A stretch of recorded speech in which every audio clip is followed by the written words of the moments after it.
عليكم ورحمة الله وبركاته. إن الحمد لله نحمده ونستعينه ونستغفره ونعوذ بالله من شرور أنفسنا ومن سيئات أعمالنا. من يهده الله فلا مضل له ومن يضلل فلا هادي له. وأشهد أن لا إله إلا الله وحده لا شريك له وأشهد أن محمدا عبده ورسوله. يا أيها الذين آمنوا اتقوا الله حق تقاته ولا تموتن إلا وأنتم مسلمون.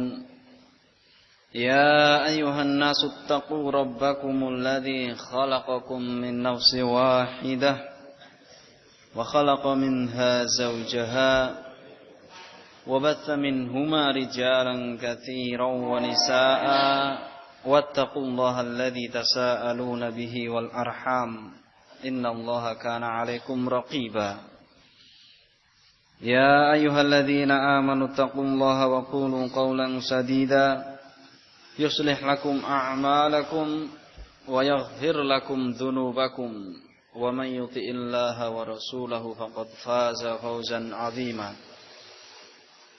فإن أصدق الحديث كتاب الله وخير الهدي هدي محمد صلى الله عليه وسلم وشر الأمور محدثاتها وكل محدثة بدعة وكل بدعة ضلالة وكل ضلالة في النار. أما بعد.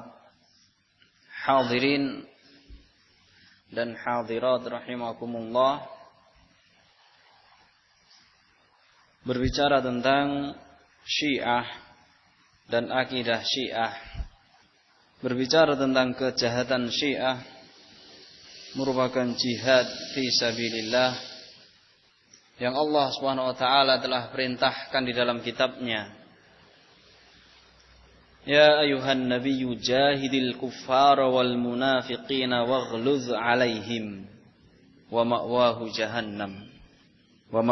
jahannam.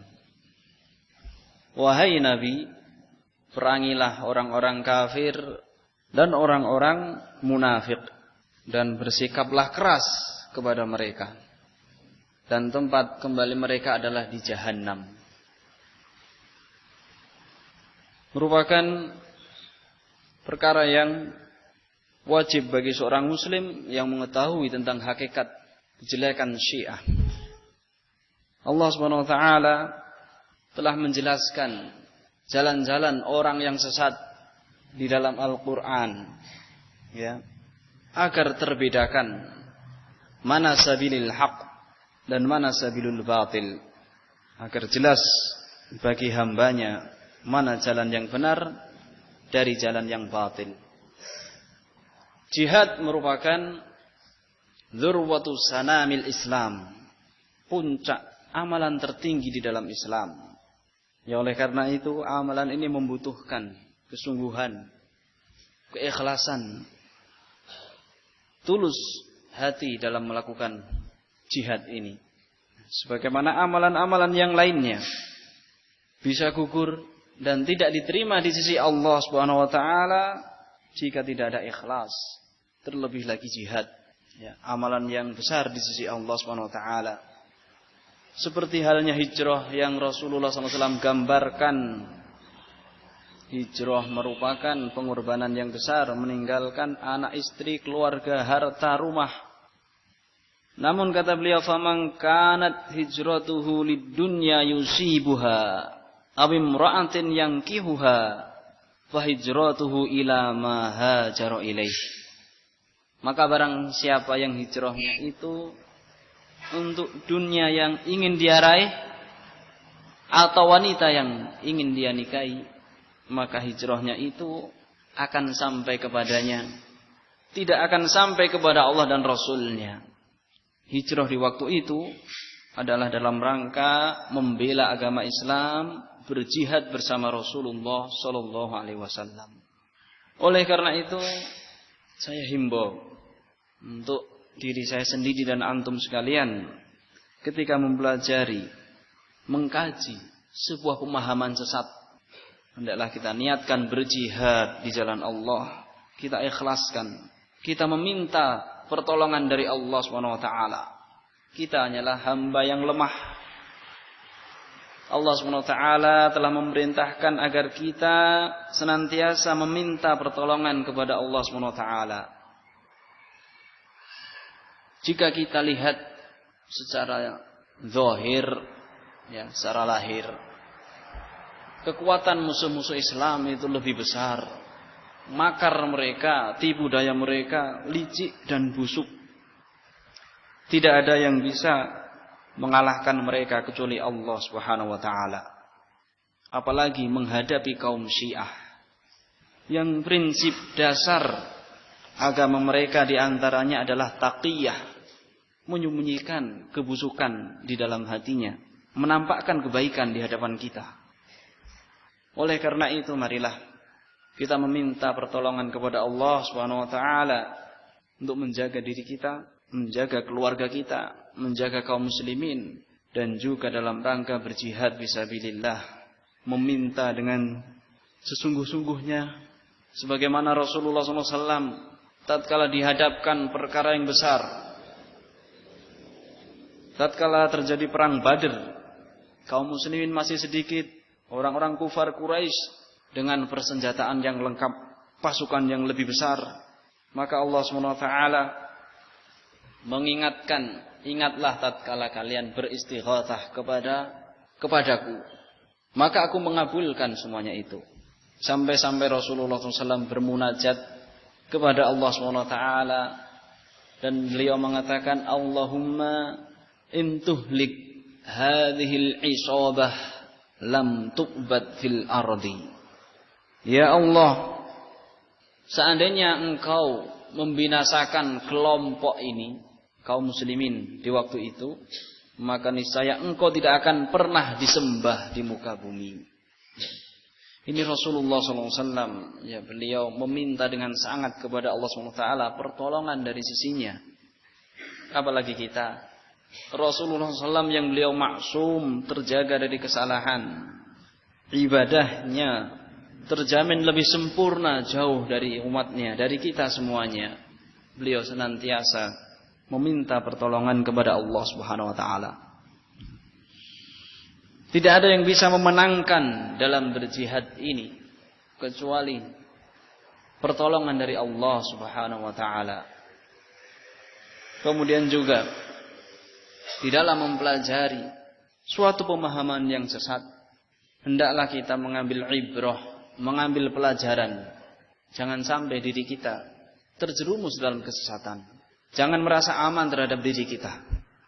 Jangan merasa aman terhadap diri kita. Terhadap keluarga kita, keturunan kita, jangan pernah merasa aman. Bahkan orang-orang yang merasa aman dari makar Allah, tidaklah mereka kecuali orang-orang kafir. Nabi Ibrahim alaihissalam, beliau berdoa kepada Allah SWT, wajnubni wabaniya an na'budal asnam. Ya Allah, hindarkanlah diriku dan juga anak keturunanku dari peribadatan kepada berhala. Dalam sebuah hadis Rasulullah juga berdoa berlindung kepada Allah SWT supaya tidak disesatkan. Para sahabat pun juga demikian. Salah seorang tabi'in yang bernama Abdullah bin Abi Mulaikah, beliau telah bertemu dengan sekian banyak para sahabat. Kemudian beliau mengatakan, adraktu salasina min ashabi Rasulillah sallallahu alaihi wasallam kullahum yakhafuna an-nifaq ala anfusihim. Saya mendapati 30 dari kalangan sahabat Nabi sallallahu alaihi wasallam. Seluruhnya mereka itu khawatir apabila kemunafikan itu ada pada diri mereka. Ya, nifaq, izharul Islam wa ibtanul kufr. Nifaq pengertiannya adalah menampakkan Islam dan menyembunyikan kekafiran. Ya. Dan ini adalah hakikat agama Syiah. Para sahabat takut dengan kemunafikan. Para sahabat takut terhadap sifat ini. Bahkan Umar bin Khattab yang kita kenal, beliau adalah orang yang paling keras, disegani oleh musuh, ditakuti oleh syaitan. Beliau sendiri khawatir apabila ada sifat nifaq pada dirinya.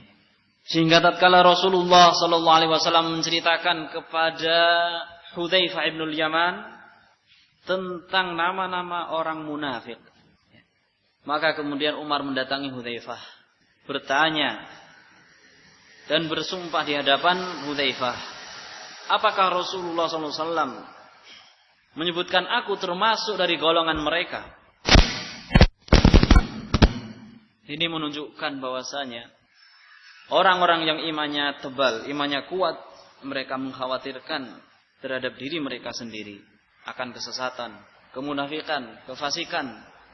Oleh karena itu, marilah kita bisa mengambil ibrah, pelajaran dari apa yang akan kita pelajari ini, faedah yang besar agar kita berhati-hati.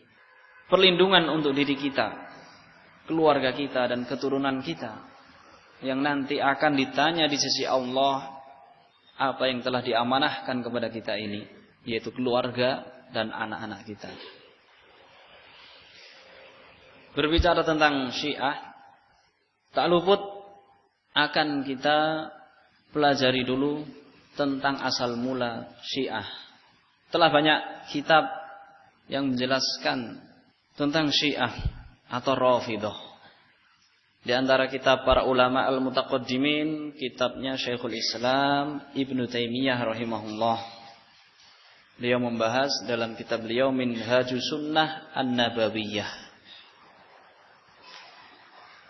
Dan setelah itu banyak ulama yang mengarang kitab tentang Syiah.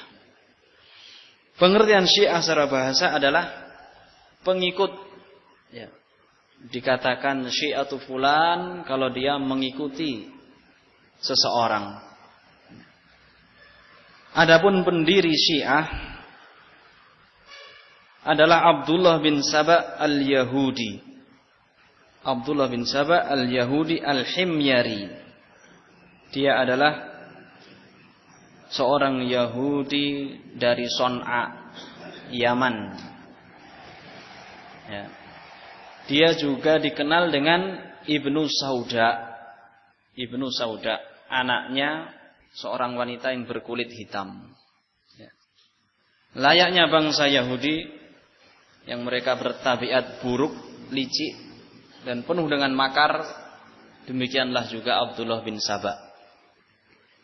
Telah disebutkan oleh Syekhul Islam dalam kitabnya Minhajus Sunnah An-Nabawiyah, beliau mengatakan, wa kana Abdullah bin Saba Syekhur Rafidhah lamma azharul Islam arada an yufsidal Islam bimakrihi wa khubthihi. Dia Abdullah bin Saba, ya, syekhnya Rafidhah, ya, tokohnya orang Rafidhah, pemimpinnya orang Rafidhah. Siapa dia? Yahudi. Ya, ternyata adalah Yahudi. Yahudi adalah orang yang paling jahat terhadap Rasulullah SAW.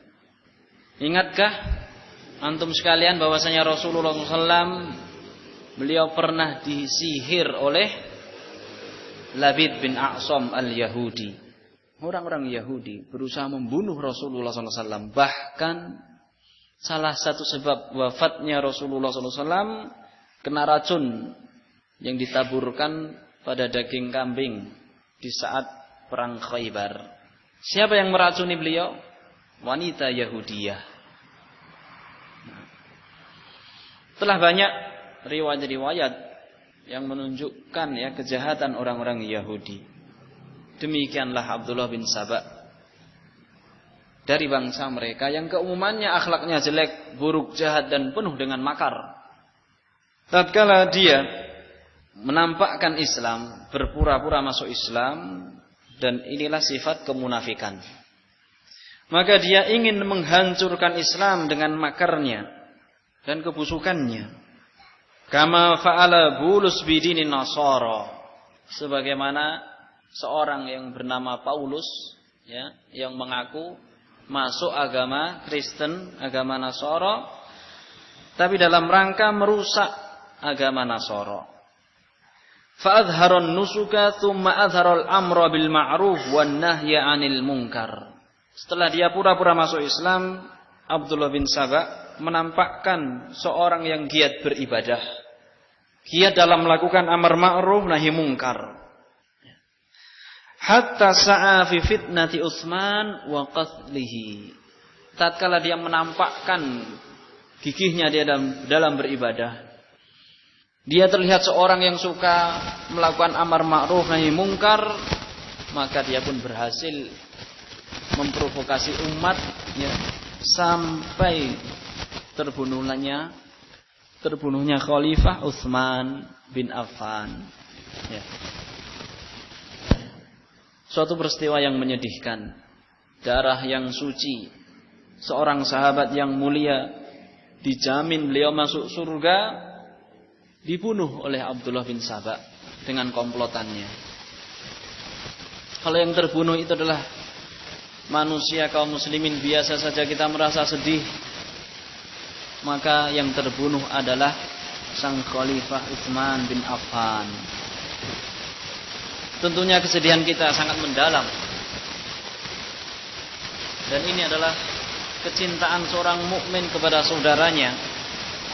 Terlebih Utsman bin Affan adalah sahabat yang berjasa besar dalam Islam sejak dulu dan sampai sekarang. Adapun zaman dahulu Utsman bin Affan, beliau selalu berinfak di saat Rasulullah SAW dan para sahabatnya mengalami ya, krisis ekonomi yang besar. Beliau Rasulullah bersabda, "Man jahasa jaisyal usra falahul jannah." Barang siapa yang mau membiayai pasukan yang dalam keadaan susah, maka dia mendapatkan surga. Maka Utsman bin Affan yang membiayai pasukan di saat mereka dalam keadaan susah.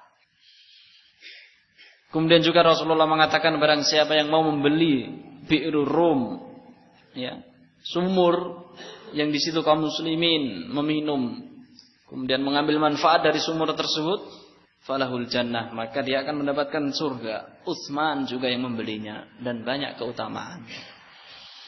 Adapun sampai sekarang ini terjaganya mushaf Al-Qur'anul Karim sampai di tangan kita, yang itu menjadi pedoman hidup bagi setiap muslim, dengan jasa Utsman bin Affan dan para sahabat yang lain tentunya.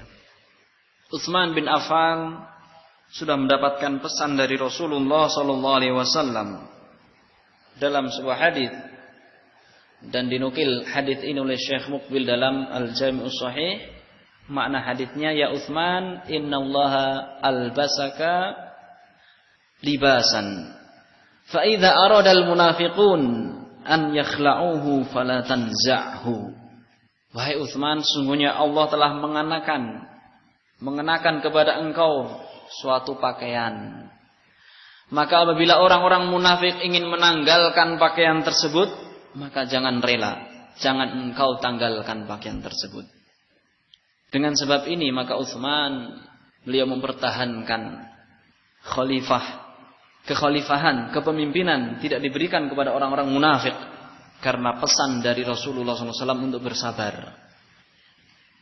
Di dalam Sahih Bukhari juga disebutkan bahwasanya dahulu ketika Utsman ingin minta izin masuk kepada Rasulullah SAW di suatu tempat, yang menjaga pintunya adalah Abu Musa al-Asy'ari.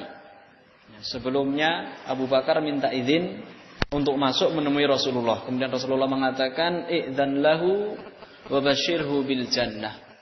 Izinkan Abu Bakar masuk dan berikanlah kabar gembira bahwasanya dia akan masuk surga. Umar pun demikian. Kemudian gilirannya Utsman, Rasulullah mengatakan, "Absyirhu bil jannah ma'al balwa tusibuhu." Berilah kabar gembira kepada dia, namun disertai ujian yang akan menimpanya. Maka Utsman kemudian mengatakan, Allahul musta'an. Hanya kepada Allah tempat meminta pertolongan. Beliau sudah mengetahui akan adanya fitnah yang menimpa beliau, namun beliau bersabar. Salah satu penyebab dan penyebab yang paling utama wafatnya beliau adalah seorang Yahudi yang jahat ini, Abdullah bin Saba. Dia berhasil memfitnah manusia, menggembosi manusia supaya bersama-sama untuk membunuh Utsman radhiyallahu anhu. Bagi Utsman adalah pahala yang besar. Sudah dinyatakan bahwasanya beliau termasuk syahid, orang yang meninggal di jalan Allah Subhanahu wa taala. Setelah dia berhasil membunuh Utsman, tsumma lama qadima alal Kufah, maka dia kemudian lari ke Kufah. Yang di saat itu Ali bin Abi Thalib menjadi khalifah dan pusat pemerintahannya di Kufah, Irak sekarang ini. Azharul ghuluwa fi Ali. Abdullah bin Saba menampakkan kecintaan yang tinggi dan berlebihan kepada Ali bin Abi Thalib. Wa nassu alaihi. Bahkan ya, orang ini sampai menuhankan Ali radhiyallahu anhu.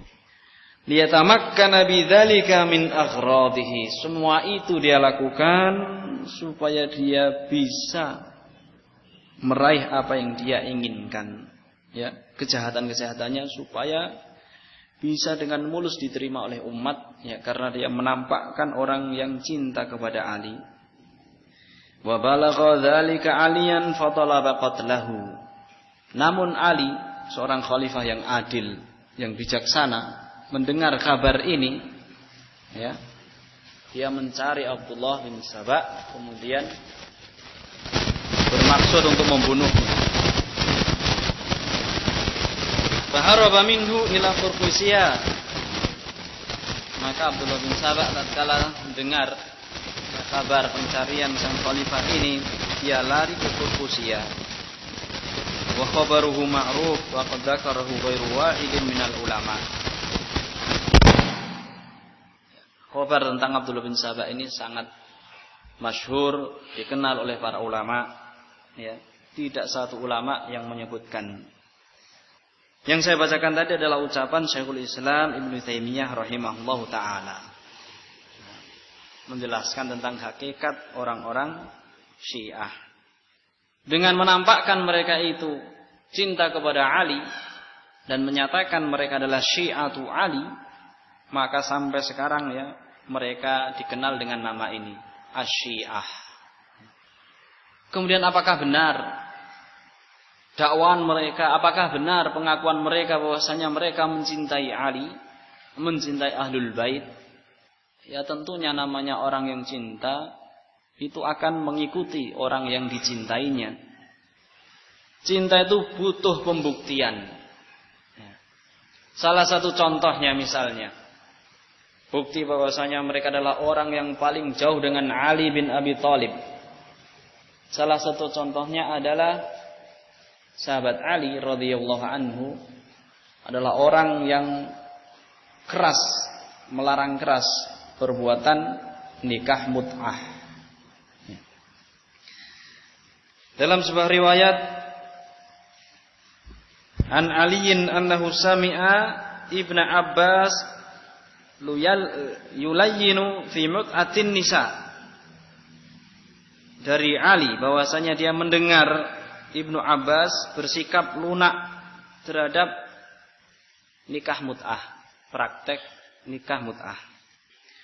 Faqala mahlan ya Ibnu Abbas, fa inna Rasulullah sallallahu alaihi wasallam naha anha yauma Khaibar wa an luhumil humril insiyah. Hadis riwayat Bukhari nomor 1407. Ali mendengar bahwasanya Ibnu Abbas masih bersikap lunak terhadap nikah mut'ah. Kemudian Ali menegur, hati-hati Ibnu Abbas. Sesungguhnya Rasulullah SAW telah melarang dari nikah mut'ah di perang Khaibar. Dan di saat itu pula Rasulullah melarang untuk mengonsumsi keledai peliharaan. Ini Ali. Kalau mereka mengaku cinta kepada Ali, sedangkan Ali di sini mazhabnya, pendapatnya melarang ya nikah mut'ah. Kenapa mereka orang yang paling getol melakukan hal tersebut? Bahkan mereka sampai mendatangkan hadis-hadis palsu tentang keutamaan nikah mut'ah. Sampai ada seorang pemuda menyesal. Ya, setelah mempraktekkan nikah mut'ah, kemudian dia menyesalinya. Ya, lebih baik mati daripada keadaan seperti ini yang telah dia lakukan. Karena tertipu dengan ajaran Syiah. Kalau mereka mengaku bahwasanya mereka cinta kepada Ahlul Bait, ya, kerabat Nabi SAW, maka mereka pun dituntut untuk mencontohnya. Hadis ini diriwayatkan oleh Muhammad bin Ali bin Abi Thalib. Dari Ali, dari bapaknya. Muhammad bin Ali mereka kenal dengan Muhammad Ibnul Hanafiyah. Ya. Dan memang dikenal dengan Muhammad Ibnul Hanafiyah. Yang mereka anggap Muhammad bin Hanafiyah adalah imam yang ditunggu-tunggu oleh mereka. Muhammad bin Hanafiyah menurut keyakinan mereka masuk ke dalam sebuah lorongan yang disebut dengan sirdab. Ya. Muhammad Ibnul Hanafiyah pun pendapatnya juga demikian. Melarang mut'ah. Dari Ahlul Bait yang lain yang meriwayatkan hadis ini adalah dua putra Muhammad Ibnul Hanafiyah, yaitu Hasan bin Muhammad bin Ali bin Abi Thalib dan Abdullah bin Muhammad bin Ali bin Abi Thalib. Hasan dan Abdullah, kedua putra Muhammad Ibnul Hanafiyah, melarang keras mut'ah. Namun mereka sebaliknya. Jadi iddia pengakuan mereka cinta kepada Ali dan Ahlul Bait adalah ya kedustaan belaka. Mereka lakukan itu karena taqiyah, ya karena berpura-pura ya supaya mereka bisa melancarkan keinginan-keinginan busuk untuk merusak Islam dan merusak kaum muslimin. Tidak ada kaum yang lebih jahat di dunia ini dalam memerangi Islam dan kaum muslimin dibandingkan mereka, orang-orang Syiah. Kemudian supaya tidak ada timbul prasangka yang buruk terhadap sahabat Ibnu Abbas, apakah Ibnu Abbas itu membolehkan mut'ah? Ya, jawabannya awal mulanya memang beliau membolehkan mut'ah. Tapi itu pun dalam keadaan ad-darurah, fi halatid darurah, dalam keadaan darurat. Dalam keadaan darurat. Sebagaimana halalnya darah, bangkai, daging babi, daging anjing, dan perkara yang haram yang lainnya dihalalkan tatkala dalam keadaan darurat. Namun mereka ya tidak. Bahkan mereka menganggap itu sebuah keutamaan. Mendatangkan hadis-hadis palsu tentang mut'ah. Kemudian beliau pun rujuk, ya. Beliau rujuk dari fatwa tersebut. Tatkala orang-orang meremehkan atau menganggap remeh perkara itu dan bermudah-mudahan dengan fatwa beliau, maka beliau rujuk. Apakah suatu keadilan, suatu insaf jika kita menisbatkan suatu pendapat kepada seseorang yang sudah rujuk dari pendapat tersebut? Ya, tentunya itu adalah kezaliman. Kezaliman yang haram hukumnya. Kemudian juga tentang mut'ah ini, orang-orang Syiah berusaha berdalil ya, dengan hadis yang terdapat dalam kitab-kitab hadis. Ya, padahal mereka mengatakan bahwasanya kitab-kitab hadis tidak diterima oleh mereka karena perawi-perawinya adalah orang-orang yang jatuh adalahnya. Ya, mereka menjatuhkan kejujuran Abu Hurairah, menganggap Abu Hurairah adalah pemalsu hadis. Tapi gilirannya hadis-hadis yang seakan-akan membolehkan tentang mut'ah mereka pegangi, mereka jadikan hujjah. Ini adalah salah satu keanehan dari sekian banyak keanehan dari kejahatan Syiah. Adapun dalam masalah mut'ah, telah sepakat para ulama diharamkannya mut'ah sampai hari kiamat.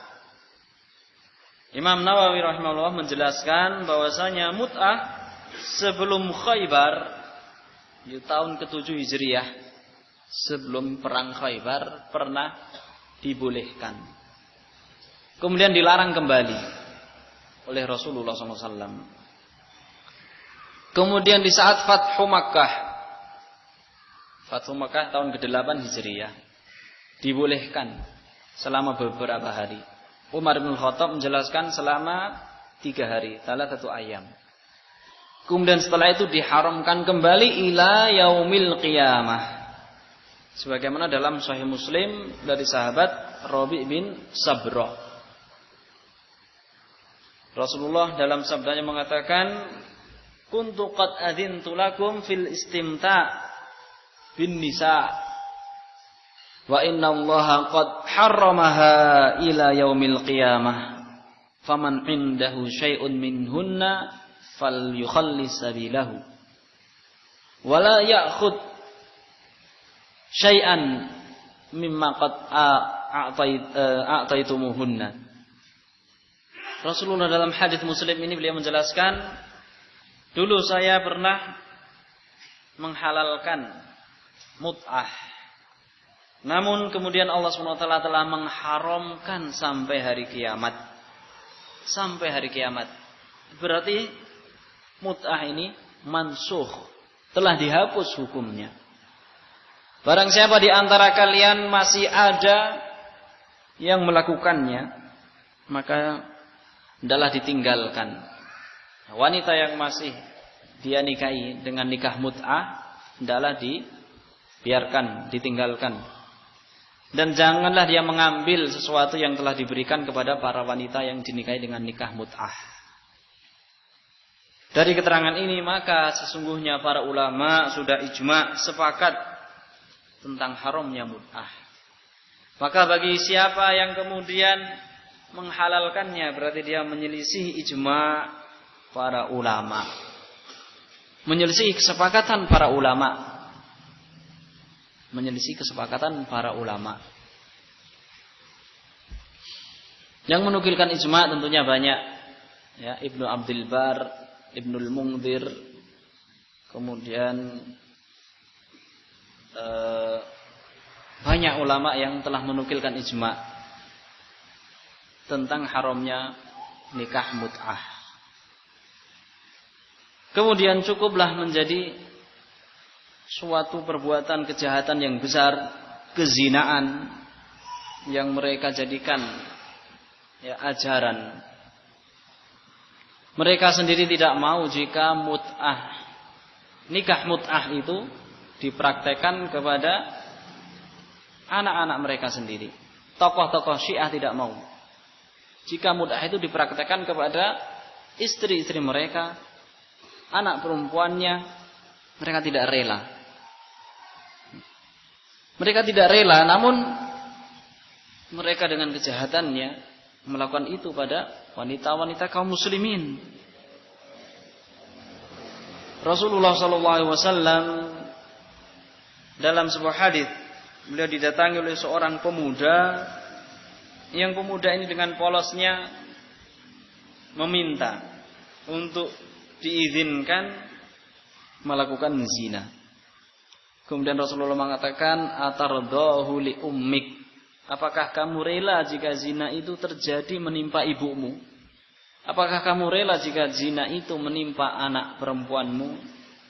Apakah kamu rela jika zina itu menimpa bibikmu dari pihak ayah atau bibik dari pihak ibu? Setiap kali Rasulullah bertanya kepada pemuda ini, maka pemuda itu mengatakan, la wallah, ja'alani Allahu fida'ak. Tidak wahai Rasulullah, sama sekali tidak rela. Maka Rasulullah kemudian demikian pula manusia, mereka tidak rela jika hal itu terjadi pada wanita-wanita mereka, mahram-mahram mereka. Jamaah rahimakumullah, inilah salah satu dari sekian banyak ajaran buruk Syiah. Syekhul Islam mengatakan, wa illa faman lahu adna khibratin bidinil Islam ya'lamu anna madhhabar Rafidah munaqidun lahu. Ya. Tidaklah orang yang mempunyai sedikit pengetahuan saja tentang Islam, ya, maka dia itu pasti akan meyakini bahwasanya keyakinan orang-orang Rafidah itu sangat bertentangan dengan Ali radhiyallahu anhu. Sangat bertentangan dengan Islam. Walihada kanatiz zanadiqah alladzina qasduhum ifsadal Islam ya'muruna biidhari tasyayyu' wad-dukhul ila maqasidihim min babis Syiah. Dengan dasar ini orang-orang zanadiqah, orang-orang kafir, orang-orang munafik, ya, yang mereka bertujuan untuk merusak Islam, mereka memerintahkan para pengikutnya untuk menampakkan masuk ke dalam agama Syiah. Kalau mereka ingin menghancurkan Islam, mereka menyarankan supaya beragama Syiah. Orang-orang munafik, orang-orang zanadiqah. Kama dzakara dzalika imamuhum Shahibul Balaghil Akbar wan Namusul A'zam. Sebagaimana hal itu disebutkan oleh imam mereka, Imam Zanadiqah, ya, penulis kitab Shahibul Balagh dan kitab An-Namusul A'zam. Dari sini kita ketahui bahwasanya pendiri Syiah adalah orang Yahudi. Sehingga wajar jika ajaran-ajaran Syiah mirip dan menyerupai ajaran-ajaran orang-orang Yahudi. Salah satunya, ya, mereka meyakini bahwasanya di dalam ajaran Islam ini ada wasi, orang yang mendapatkan wasiat untuk meneruskan Rasulullah SAW. Ya. Mereka yakini bahwasanya wasi ini adalah Ali bin Abi Thalib. Namun Abu Bakar, Umar, Utsman, ya, telah merebut, ya, haknya Ali, dan para sahabat telah berkhianat dengan wasiat ini, sehingga mereka mengafirkan para sahabat. Beberapa orang saja yang masih mereka anggap Islam, seperti Salman Al-Farisi, ya, Abu Dzar, dan beberapa orang sedikit, ya, bisa dihitung dengan jari. Menurut orang-orang Yahudi, mereka pun juga punya keyakinan seperti itu, ya. Yang mendapatkan wasiat meneruskan Nabi Musa menurut orang Yahudi adalah Yusha bin Nun. Yusha bin Nun. Ada sebuah kitab yang membahas khusus tentang penyerupaan orang-orang Yahudi, ya, penyerupaan orang-orang Syiah dengan orang-orang Yahudi. Badrul Majhud fi itsbati tasyabuhir Rafidah bil Yahud. Ya. Sebagaimana juga dalam masalah kepemimpinan, siapakah yang berhak memimpin dalam umat ini? Ya, kalau dalam Yahudi, ajaran Yahudi, mereka mengatakan yang berhak memimpin adalah keturunannya Nabi Daud alaihissalam. Nabi Daud alaihissalam adalah pemimpinnya orang-orang Yahudi, dan keturunannya Nabi Daud, Sulaiman bin Daud dan keturunannya. Demikian pula dalam keyakinannya orang-orang Syiah Rafidah. Mereka mengatakan yang berhak menjadi pemimpin adalah keturunannya Ali. Ya. Keturunannya Ali pun dari sisi Husain. Imam Mahdi menurut versi mereka adalah dari keturunannya Husain. Adapun menurut Ahlus Sunnah wal Jamaah, Imam Mahdi, ya, dari keturunannya Hasan bin Ali bin Abi Thalib. Kemudian sisi yang lain tahrif, ya, merubah kitab Allah. Ya. Sebagaimana orang-orang Yahudi merubah Taurat, menutupi Taurat jika hukum Taurat tersebut bertentangan dengan apa yang telah mereka lakukan. Seperti kejadiannya Abdullah bin Salam. Beliau adalah sahabat yang sebelumnya beragama Yahudi. Rasulullah SAW ditanya tentang rojam, apakah ada rojam? Ya, Rasulullah menjawab iya. Dan Rasulullah menyatakan bahwasanya dalam Taurat pun ada rojam. Namun mereka kemudian menutupi ayat rojam. Kemudian Abdullah bin Salam mengatakan, coba diangkat ya tangan engkau. Setelah diangkat tangannya ternyata tertulis di situ ada ayat rojam. Mereka mengubah ya hukum Taurat. Sebagaimana orang-orang Syiah Rafidhah merubah kitab suci Al-Quran. Ya, mereka banyak menambah dengan versi mereka, bahkan mereka menyatakan bahwasanya Al-Quran yang ada di tangan kita ini, yang sudah merupakan kesepakatan kaum muslimin bahwasanya Al-Quran adalah kitab suci yang tidak ada perubahan sama sekali, dan Allah SWT telah menjamin, inna anzalna dzikra wa inna lahu lahafizun. Sesungguhnya kami yang menurunkan Al-Quran dan sesungguhnya kami yang akan menjaga Al-Quran tersebut. Dari Allah SWT sudah ada jaminan. Dan para ulama pun telah sepakat ya tentang ya kesucian Al-Quran. Seluruh kaum muslimin tidak ada yang mengatakan Al-Quran itu kurang, ya kecuali orang-orang Syiah yang kurang akalnya.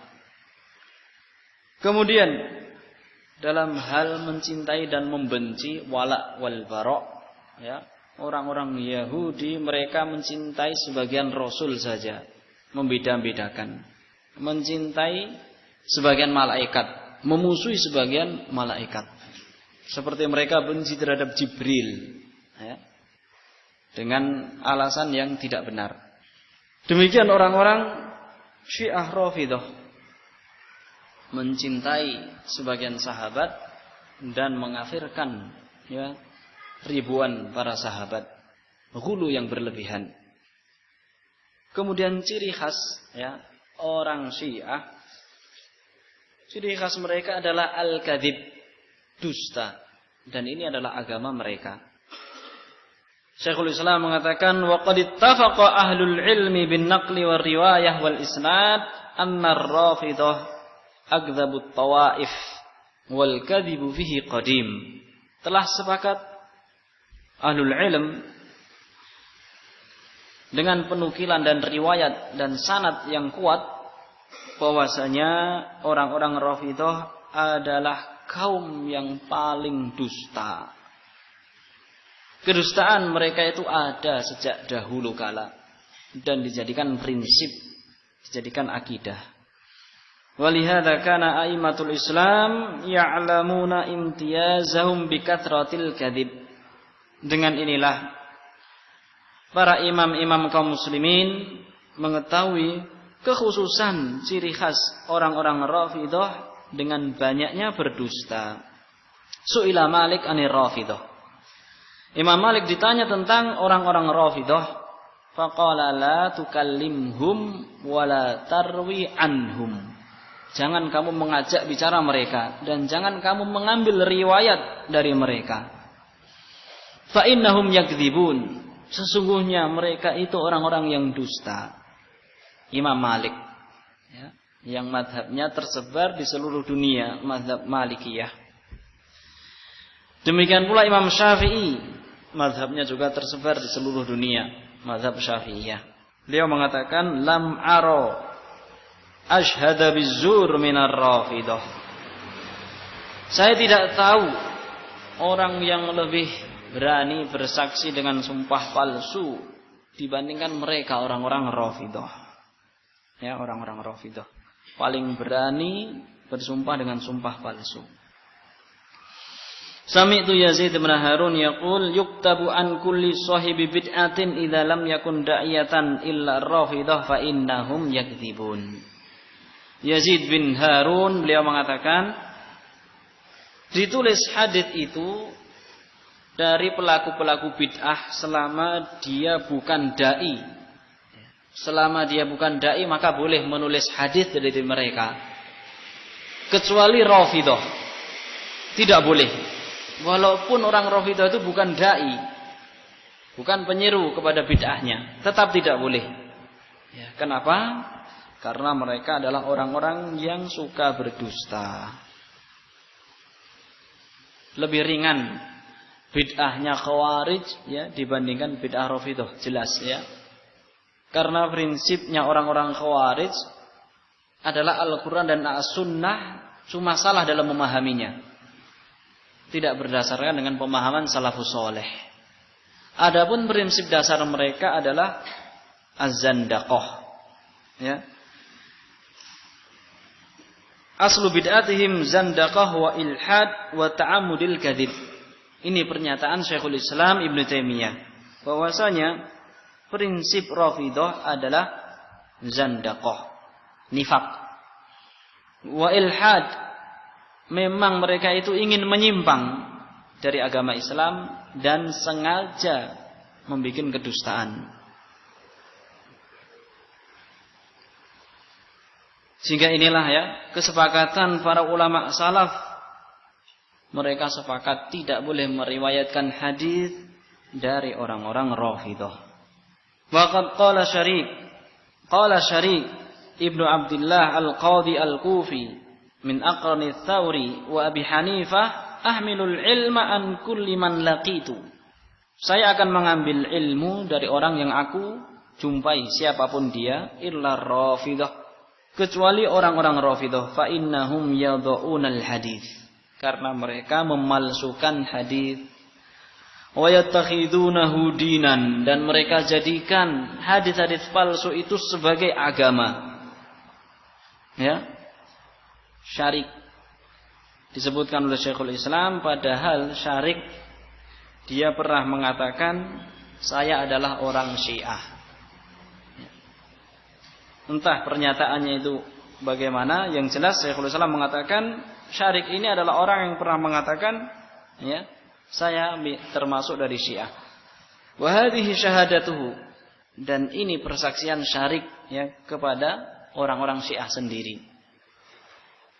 Nah, orang-orang Syiah banyak melakukan kedustaan.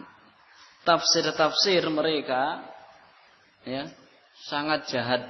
Ya misalnya dalam surat Al-Baqarah Allah SWT berfirman, innallaha ya'murukum an tadhbahu baqarah. Sesungguhnya Allah SWT memerintahkan kalian untuk menyembelih sapi betina. Tahu nggih sapi betina? Nah, kemudian mereka tafsirkan apa Al-Baqarah itu? Aisyah radhiyallahu anha. Aisyah ummul mukminin, disebutkan beliau adalah Siddiqah bintus Siddiq, wanita yang jujur dan anaknya seorang sahabat yang sangat jujur, yaitu Abu Bakar. Ya. Mereka mengatakan bahwasanya Baqarah yang dimaksud adalah Aisyah radhiyallahu anha. Nauzubillah min dzalik. Ya. Sebuah kezaliman, kekejian ya. Nah.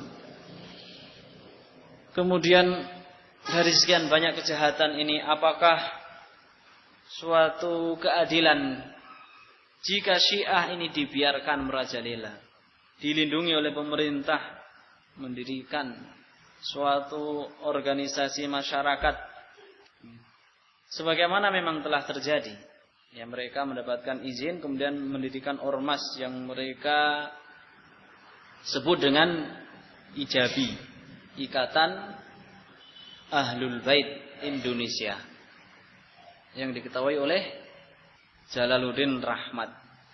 Nah, mereka bisa mendirikan ini ya, berkaitan dengan dulu musibah yang menimpa negeri kita, seorang presiden yang membolehkan segala macam aliran sesat untuk berkembang, diizinkannya agama Konghucu ya, mereka dibiarkan bebas, dan beberapa keanehan-keanehan, maka Syiah pun mempunyai celah. Suatu peristiwa yang menyedihkan bagi kita tentunya ya, yang para ulama bersikeras, bersungguh-sungguh melarang Syiah tersebar di kalangan kaum muslimin, namun di negeri kita boleh-boleh saja. Syiah ini masuk ke Indonesia, ya, secara kepastiannya memang tidak diketahui, ya.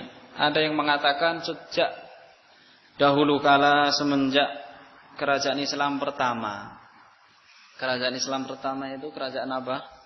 Samudra Pasai, abad ke-12. Ya, 1370-an.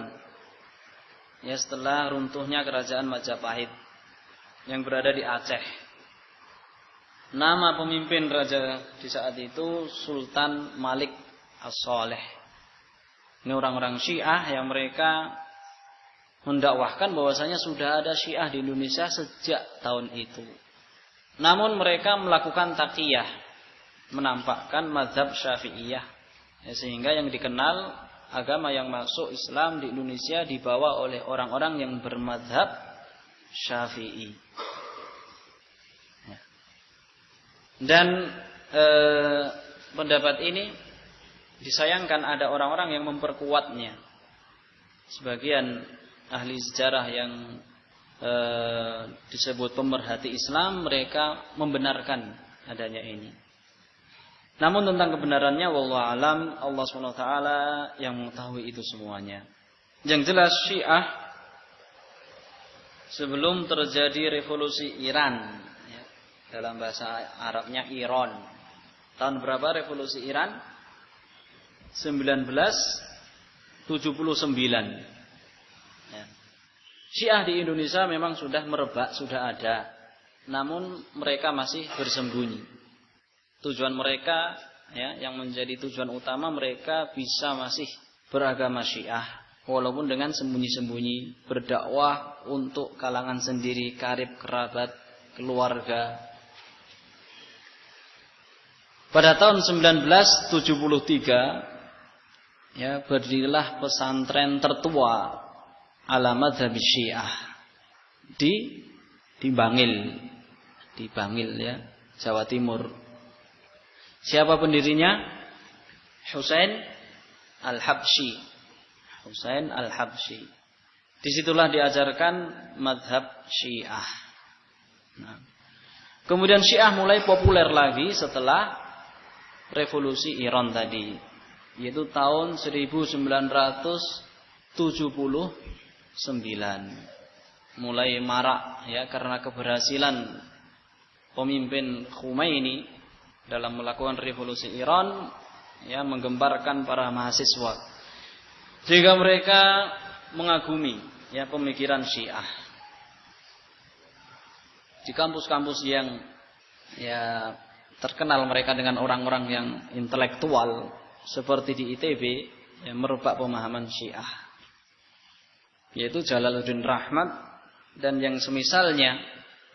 Padahal dulunya dia Jalaluddin Rahmat ini sangat terpengaruh dengan pemikiran Ikhwanul Muslimin, dengan Sayyid Qutb, Sayyid Hawa, Hasan Al-Banna. Namun, ya, setelah melakukan berdialog dengan Husain Al-Habsyi dan tokoh-tokoh Syiah yang lain, dia pun berbalik, ya, dan otomatis menjadi dai-nya orang Syiah. Dulu zaman itu masih ketat, ya, zaman pemerintahan Presiden Soeharto, sampai MUI melarang tegas, ya, pada tahun 1985 Jalaluddin Rahmat dilarang untuk berdakwah. Namun apakah jera? Ya, namanya sudah dai, ya, membela pada bid'ahnya tidak jera.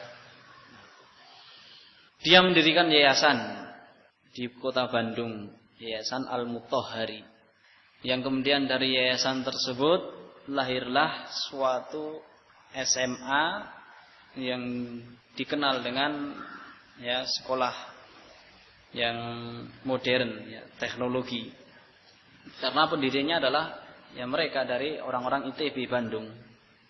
Kemudian setelah itu berkembang lagi Syiah, ya, sampai pulangnya orang-orang yang belajar Syiah di Qum. Qum ini satu kota yang ada di Iran, yang dikunjungi oleh orang-orang Syiah dan dianggap sebagai kota suci selain Karbala dan yang lainnya. Banyak pelajar-pelajar mempelajari agama Syiah di kota Qum. Setelah kepulangan mereka, ya mereka pun ya lebih giat dan lebih frontal dalam berdakwah. Diistilahkan lebih radikal daripada para mahasiswa yang berdakwah, ya, mendakwahkan agama Syiah. Karena mereka memang mempelajari Syiah dari dasar-dasarnya, tahu hukum-hukum fikih dalam masalah Syiah. Yang sebelumnya kalau aktivis mahasiswa tentunya mempelajari Syiah sekedar pemikiran-pemikiran dan filsafat-filsafat yang berkaitan dengan harakiyah, ya, bagaimana bisa mendirikan daulah. Namun mereka ini lebih mendalam lagi. Fikih-fikih Syiah juga dipelajari. Sehingga Syiah pun ya berkembang dan ada suatu ma'had, ya, pondok pesantren Al-Hadi di Pekalongan. Al-Hadi, mungkin ada pernah yang berkunjung di sana. Itu juga berdasarkan mazhab Syiah, didirikan oleh Ahmad Barokbah. Setelah revolusi Iran itu pun juga banyak Syiah kemudian menerbitkan buku-buku. Penerbitan pertama yang diterbitkan oleh Mizan 2000 sampai 3000 eksemplar. Itu baru penerbitan pertama, buku-buku tentang Syiah. Terjual laris. Dan terus berkembang Syiah ini, ya, sampai-sampai ya dinyatakan oleh, ya, ini menurut mereka tentunya kebenarannya ya perlu dipertimbangkan lagi, diteliti lagi. Ya, mereka mempunyai anggota sebanyak 2.500.000 orang yang katanya sudah beragama Syiah. Jumlah yang tidak sedikit, ya. Satu orang saja ya misalnya menjadi Syiah, tentunya kita sangat menyesalkan ya, prihatin ya. Kenapa bisa terpengaruh dengan agama Syiah yang penuh dengan kekotoran, kejian. Ini sampai 2.500.000. Ini orang-orang Syiah ya. Ya tentunya mereka juga tidak luput dari apa? Perpecahan, pergolakan ya. Walaupun mereka sudah mempunyai ormas ya. Jalaluddin Rahmat sendiri dikafirkan oleh sebagian tokoh Syiah. Karena apa? Mereka meyakini bahwasanya kepemimpinan Syiah ini harus dari Ahlul Bait. Sedangkan Jalaluddin Rahmat bukan Ahlul Bait tentu. Ya. Demikianlah ya orang-orang yang berpecah, maka mereka pun lebih sengit perpecahannya. Tahsabuhum jami'an wa qulubuhum syatta. Kamu menyangka mereka itu bersatu padu, padahal hati-hati mereka itu sangat berlawanan. Tidak luput dari Syiah ini. Mereka pun sangat ya berlawanan, saling menjatuhkan antara satu dengan yang lain. Mudah-mudahan Allah SWT menghancurkan mereka dari diri mereka sendiri. Ya. Kemudian di antara keyakinan Syiah yang menyelisihi akidah Islam ya tentunya. Kalau berbicara tentang Syiah dan Sunni ya, kadang sebagaimana disebutkan oleh Syekhul Islam, dikatakan Sunni itu kalau dia bukan Rafidhi.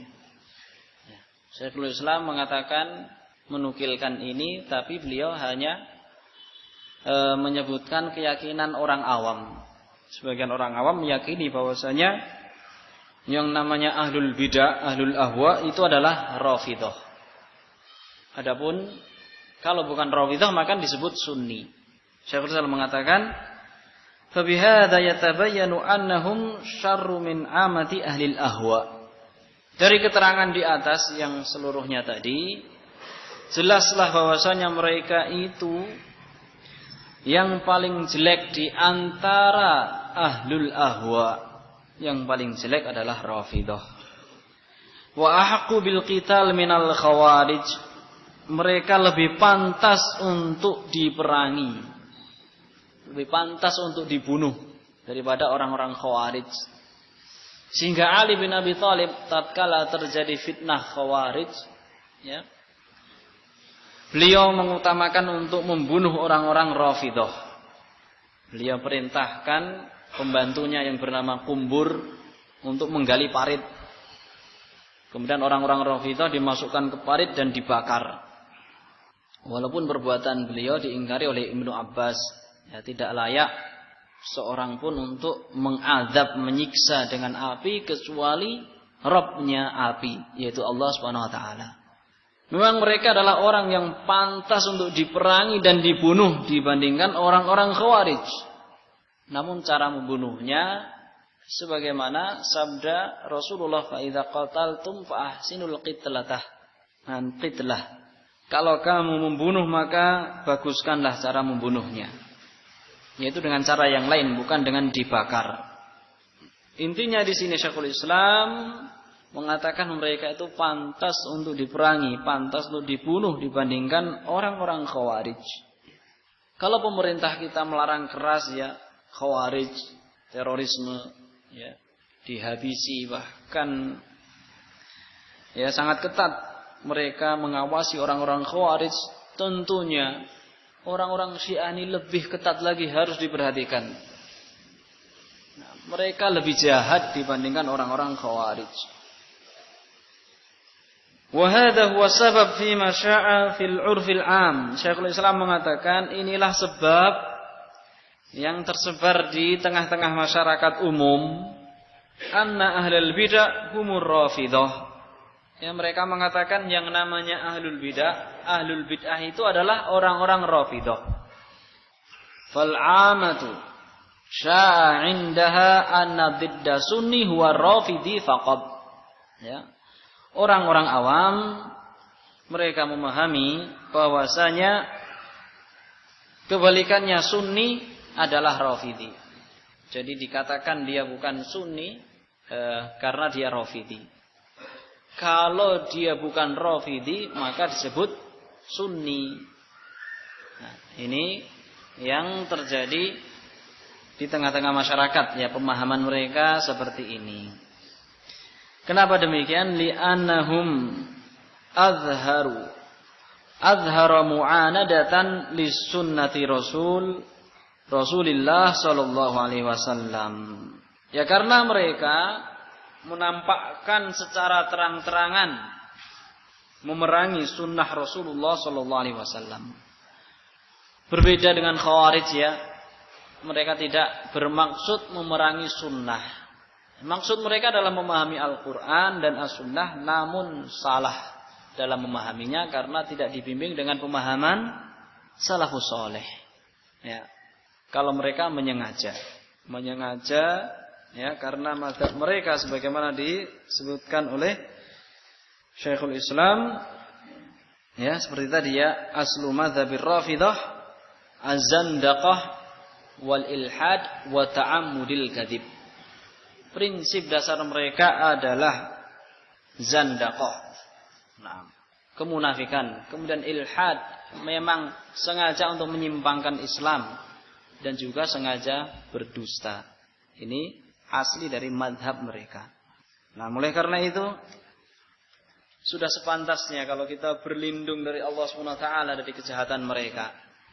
Ya, bayangkan mereka itu kalau kita lihat, ya, di Makkah atau mungkin Syiah yang ada di Indonesia, mereka penampilannya mungkin sama dengan istri-istri kita, berpakaian hitam.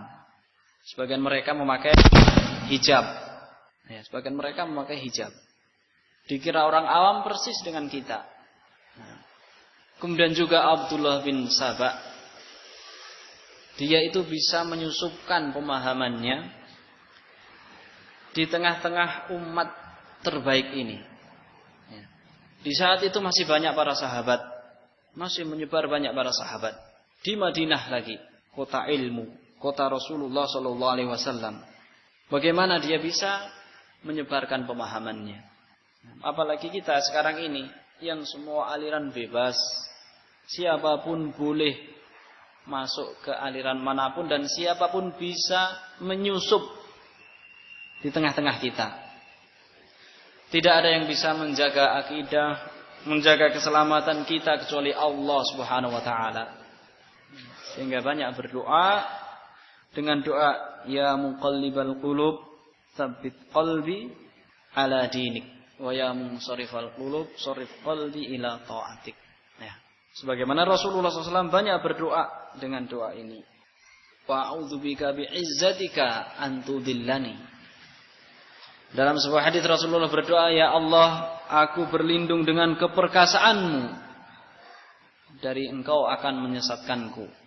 Hidayah dan kesesatan itu di tangan Allah Subhanahu wa taala. May yahdihillahu fala mudhillalah wa may yudlil fala hadiyalah. Kemudian sedikit waktu ini ya, di antara ajaran Syiah mereka membolehkan ya as-salatu 'inda dharih. Salat di kuburan. Ya. Disebutkan di dalam kitab Usul Madzhab Syiah Ar-Rafidhah Al-Imamiyah. Penulis kitab mengatakan min manasiki al-masyahid wal adrihah. Ada rakatain au aktsar inda qabril a'immah. Termasuk dari manasik mereka, manasik masyahid ya. Kalau kaum muslimin manasiknya haji dan umroh dan amalan-amalan yang berkaitan dengan haji dan umroh disebut manasik. Mereka mempunyai manasik sendiri. Di antara manasiknya di salat 2 rakaat atau lebih di samping kuburan para imam mereka. Ya. Bahkan mereka mengatakan as-salatu fi haramil Husain laka bi kulli raq'atin tarka'uha indahu kathawabi man hajja alfa haji. Naam. Barang siapa yang salat di haramnya Husain ya, maka kamu 1 rakaat yang kau lakukan salat di haramnya Husain itu di tanah meninggalnya Husain Karbala itu seperti pahalanya orang yang berhaji 1000 kali. Wa tamara alfa umrah dan berumrah 1000 kali. Naam. Wa taqa alfa raqabah. Bahkan pahalanya seperti orang yang memerdekakan 1000 budak. Wa ka'annama waqafa fi sabilillah alfi marrah ma'a nabiyyin mursal, dan seakan-akan dia itu telah berwakaf di jalan Allah ya 1.000.000 kali. Alf itu 1.000.000 kali ya bersama seorang nabi yang diutus ya. Kesyirikan mereka jadikan agama.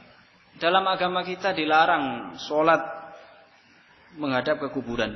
Bahkan Rasulullah telah melaknat. Itu adalah dosa besar. Namun menurut mereka itu adalah agama. Dengan mendatangkan hadis-hadis palsu dan fatwa-fatwa yang sangat-sangat menyimpang. Ya. Rasulullah SAW bersabda, la'anallahu 'alal yahud wan nasara ittakhadhu qubur anbiya'ihim masajida. Allah melaknat orang-orang Yahudi dan orang-orang Nasara yang mereka menjadikan kuburan nabi-nabi mereka sebagai masjid. Ya, namun mereka kebalikannya. Dikatakan seorang itu sunni ya dalam masalah ini ya, berarti jangan melakukan sholat di kuburan. Sebagian orang awam benci terhadap Syiah. Benci yang namanya Syiah Rafidhah, benci. Tapi amalannya menyerupai orang-orang Syiah. Sholat di kuburan ya, mencari berkah dari kiai. Naam. Kemudian dalam hadis lain Rasulullah SAW ketika menjelang wafatnya dikabarkan kepada beliau satu gereja yang ada di negeri Habasyah Ya, disebutkan di situ bagusnya gereja tersebut. Kemudian Rasulullah mengatakan, "Inna ulaiki idza mata fihim ar-rajulus shalih, banau ala qabrihi masjida, wa sawwaru fihi tilka suwar. Ulaiki syirarul khalqi indallah." Wahai Ummu Salamah, karena yang bercerita adalah Ummu Salamah, sesungguhnya mereka apabila mati di kalangan mereka orang soleh, ya, maka dibangun di atas kuburan tersebut masjid, dan mereka menggambar di dalamnya gambar-gambar. Mereka itu adalah makhluk-makhluk yang terjelek di sisi Allah Subhanahu wa taala. Kalau kita lihat berarti dari hadis ini ya, memang betul pernyataan para ulama bahwasanya Syiah, Rafidah syirarul khalq, makhluk yang paling jelek. Mereka adalah penyembah kuburan. Menganjurkan istighatsah, ya, meminta pertolongan ketika seorang itu dalam keadaan susah, dalam keadaan genting kepada para imam. Menganjurkan tawasul kepada para imam. Bahkan mereka mengatakan barang siapa yang bertawasul kepada para imam mereka akan selamat. Dan barang siapa yang tidak bertawasul dengan para imam mereka akan binasa. Na'udzubillah ya dari kesesatan dan kejahilan. Sebagaimana tadi telah saya sampaikan bahwasanya dalam mempelajari pemahaman-pemahaman yang sesat, ya, tentunya tujuan kita adalah hati-hati dan waspada. Jangan sampai itu semua menimpa diri kita. Araftu syarra la li syarrihi walakin li tawaqqihi. Saya mengetahui kejelekan, kejahatan bukan karena ingin melakukan kejahatan, ya, namun karena saya itu berhati-hati, berjaga-jaga dari kejahatan tersebut. Tentunya ada dua sebab keselamatan: mempelajari kesesatan, kemudian menghindarinya dengan usaha dari kita sendiri, kemudian yang kedua berdoa kepada Allah Subhanahu wa taala. Tiada daya dan kekuatan melainkan dari Allah Subhanahu wa taala. La haula wala quwwata illa billah. Ya, mungkin sampai di sini yang bisa saya sampaikan. Ya, mudah-mudahan bisa dilanjutkan pada season yang kedua insyaallah taala. Kita tutup dengan doa kafaratul majlis. Subhanakallahumma bihamdik asyhadu an la ilaha illa anta astaghfiruka wa atubu ilaik. Wassalamu alaikum warahmatullahi wabarakatuh.